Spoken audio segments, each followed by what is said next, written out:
Well, I just wanted to bounce back on a few of your arguments, which I noted while you were speaking. And yeah, I wanted to give my point of view on what you said. Firstly, you said that degrowth is a radical way to stop climate change. And indeed, that's true. It could be considered, and even is considered, quite a radical way in order to stop climate change. But if you think of it though, climate change is quite a radical problem. It is a radical problem. We're talking about the survival of humanity.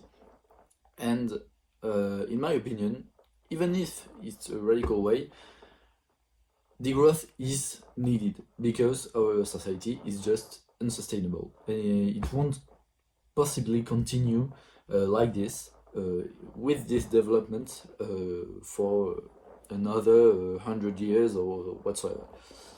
So degrowth is needed. Then you said that people always want more. That's a spirit which is there since hundreds of years, and it would be hard to change that. We already seeing a shift in people's minds. A lot of people are beginning to consider the ecological problem as one of their priority.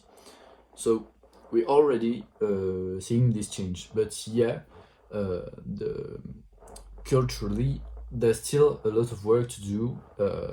The consumerism is still there and will be there for quite some time if we don't do anything about it. But yeah, that's true. The work will take some time, and it is happening just right there, as I said. On poor country, developing countries, you I didn't say that developing country should be stopping their development. Degrowth as some kind of dual mode. For northern countries, developed countries, we will need to have a degrowth for the reason I said earlier. But for developing countries, there is still work on access to just as I said earlier, common goods, water, energy, etc. So no, these countries won't have to stop their development.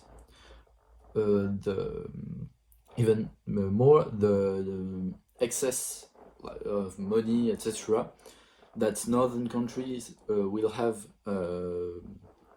during their degrowth could be sent to those countries in order to develop them better. But we'll still need to pay attention on the ecological limit of the society which they are building. Also, you talked about technology. I already imagined that you would talk about that.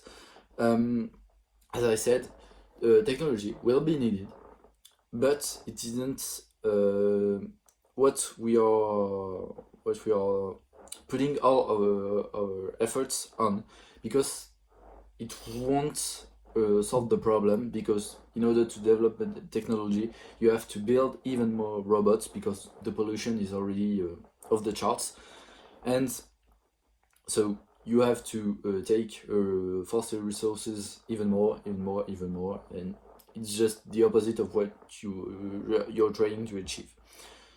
To end my little expose, I just wanted to note that you in the end you talked about reducing our growth curve. So yeah, just seeing some correlation between my ideas and yours. So